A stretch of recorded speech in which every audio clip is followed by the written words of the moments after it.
pleased to join Senator Steinberg and the governor today as we talk about our plans to respond to California's critical drought.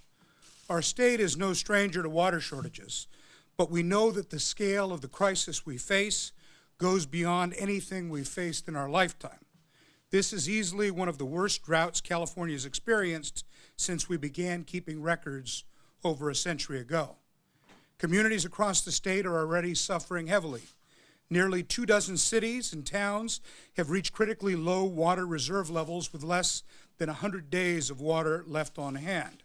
Hundreds of thousands of acres of farmland are being left unplanted because we lack the water to irrigate them. Throughout the state, the haunting images of long submerged structures in our reservoirs exposed to fresh air for the first time in decades have blanketed the front pages of newspapers as the depths of those reservoirs have dropped precipitously. And last month, NASA published a photo taken with satellite imaging showing nothing more than a thin white line in the Sierra Mountain range that a year ago was blanketed with snow. This is truly an unprecedented crisis for California, and we must move swiftly to mitigate the effects that are already unfolding. We're putting together a package, as the Senate President Pro Tem outlined, that will consist of roughly $680 million in state resources for immediate drought relief efforts. And we're continuing our effort to craft a comprehensive, fiscally responsible water bond to go before the voters in November as well. Let me just speak a little bit about the immediate action.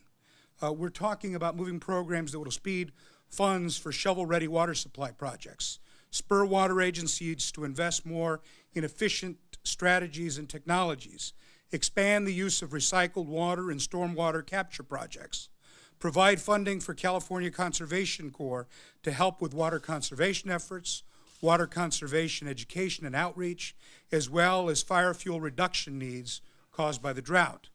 This funding will expand employment opportunities for veterans and youth to serve in the Conservation Corps, providing funding for clean drinking water for poor and disadvantaged communities, provide relief including food and rental assistance and job training for those who've been economically disadvantaged by the drought, strengthen state enforcement authorities for those who illegally divert water, and require better monitoring and management of groundwater resources.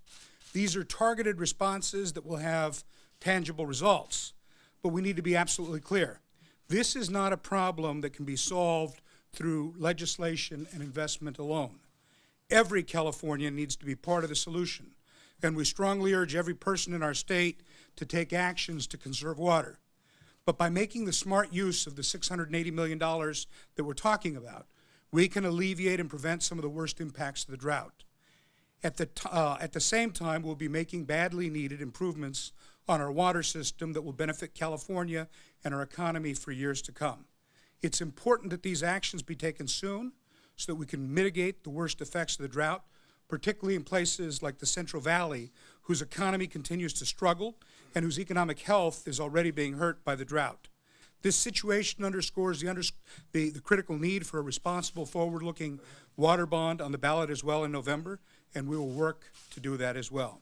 But the immediate relief efforts we're putting forward today should not be caught up or delayed given that discussion. It's an urgent priority for the state, and it is one that we are in the position to make. As is the Pro Tem, the Assembly is committed to working diligently to get prompt resolution to these issues.